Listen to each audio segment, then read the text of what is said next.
జై తెలంగాణ. ఇంతకుముందు తెలంగాణ హైకోర్టు తెలంగాణలో జరిగినటువంటి గ్రూప్ 1 మీద ఇచ్చినటువంటి జడ్జిమెంట్ని కనుక పరిశీలిస్తే మొన్న జరిగినటువంటి గ్రూప్ 1 మెయిన్స్ పరీక్ష ఎవాల్యుయేషన్లో తీవ్రమైనటువంటి లోపాలున్నాయి. ట్రాన్స్పరెంట్గా ఎగ్జామ్ జరగలేదు, ఎవాల్యుయేషన్ జరగలేదు. ఒకవైపు ప్రొసీజరల్కి సంబంధించినటువంటి లోపాలున్నాయి, ఇంకొక వైపు ఎవాల్యుయేషన్కి సంబంధించినటువంటి లోపాలున్నాయి.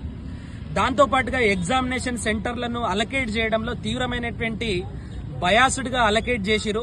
కొన్ని సెంటర్లను మహిళలకే కేటాయించడం, ఇంకో కొన్ని సెంటర్లను పురుషులకే కేటాయించడం అనేది రాజ్యాంగ పరంగా ఆర్టికల్ 14ను ఉల్లంఘించినట్టు.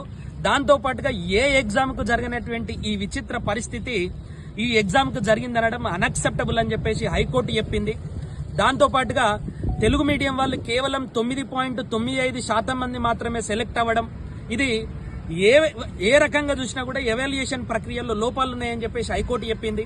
దాంతోపాటుగా 2 ఎవాల్యుయేటర్స్ మాత్రమే మేము కేటాయిస్తున్నామని చెప్పేసి నోటిఫికేషన్ లో పేర్కొని చివరికి 3 ఎవాల్యుయేటర్స్ ఉన్నారని చెప్పడం అనేది నోటిఫికేషన్ కు టీజీపీఎస్సీ తనకు తానుగా పెట్టుకున్నటువంటి రూల్స్ నుండి బైపాస్ అయినట్టుగా హైకోర్టు భావించింది. దాంతోపాటుగా ఈ ఎవాల్యుయేషన్ మొత్తం ప్రక్రియలో టీజీపీఎస్సీ వ్యవహరించినటువంటి తీరు చాలా అనుమానాలకు తావిచ్చింది. అండ్ టీజీపీఎస్సీ ఇంటిగ్రిటీని కోల్పోయింది, ట్రాన్స్పరెన్సీని కోల్పోయింది. దాంతోపాటుగా చాలా బయాస్డ్ గా వ్యవహరించింది. తద్వారా చాలా మంది విద్యార్థులు 10-12 గంటలు చదివి కూడా తీవ్ర నష్టానికి గురి కావాల్సినటువంటి పరిస్థితి వచ్చింది అని చెప్పేసి హైకోర్టు టీజీపీఎస్సీకి ఆర్డర్ ఇవ్వడం జరిగింది. సో ఇవన్నిటిని కూడా పరిశీలిస్తే ఇక్కడ ట్రాన్స్పరెన్సీ లోపించింది, బయాస్డ్ గా వ్యవహరించింది.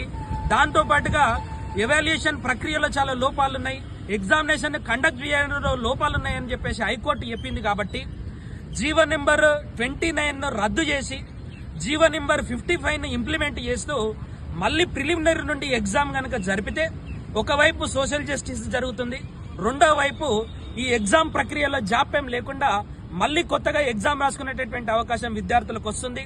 ప్రభుత్వం బేసేజాలకు పోకుండా హైకోర్టు ఇచ్చినటువంటి తీర్పును శిరసా వహిస్తూ మరి డివిజన్ బెంచ్ కు అప్పీల్ చేయాలనేటటువంటి నిర్ణయాన్ని వెనక్కి తీసుకొని కొత్తగా ఎగ్జామ్ పెట్టాల్సినటువంటి అవసరం ఉంది. సో మళ్ళీ రీ ఎగ్జామ్ పెట్టాలి అని చెప్పేసి మేము ఆర్ట్స్ కాలేజ్ నుండి డిమాండ్ చేస్తా ఉన్నాం.